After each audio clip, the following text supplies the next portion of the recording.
Mtandao wa Instagram umeanza majaribio ya kipengele kipya kinachoruhusu watumiaji kutoa maoni yaliyoandaliwa na akili bandia, yani AI kwenye mchakato. Hatua hii inalenga kurahisisha mwingiliano wa watumiaji kwenye jukwaa na ni sehemu juhudi zinazoendelea na Meta kujumuisha teknolojia ya AI katika kutoa huduma zake za mitandao ya kijamii.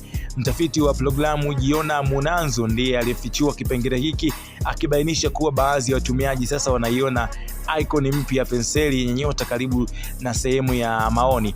Kwa kugonga icon hiyo, Instagram itapendekeza maoni yaliyotayarishwa kulingana na chapisho hilo husika.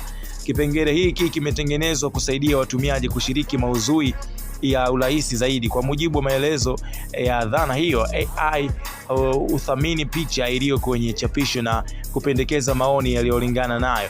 Watumiaji wanaweza kuhariri maoni yaliyopendekezwa au kuomba mapya. Mfumo huu wa AI huchambua vipengele vya picha ikiwemo nyuso ili kutoa maoni yanayofanana zaidi.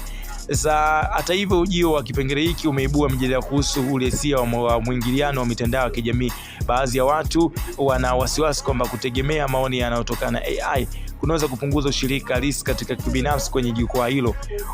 Wakosoaji wanaoonya kuwa matumizi makubwa ya automatic yanaweza kuondoa uhalisia wa mawasiliano na hivyo kupunguza maana ya mwingiliano wa kijamii. Mpaka sasa Meta haijatoa taarifa rasmi kuhusu upanuzi wa kipengele hiki kwa watumiaji wote. Hata hivyo, kampuni imeendelea kuchunguza jinsi AI inavyoweza kuboresha uzoefu wa mtumiaji, huku akijitahidi kusawazisha teknolojia na mahitaji ya ushiriki wa kweli katika mitandao ya kijamii.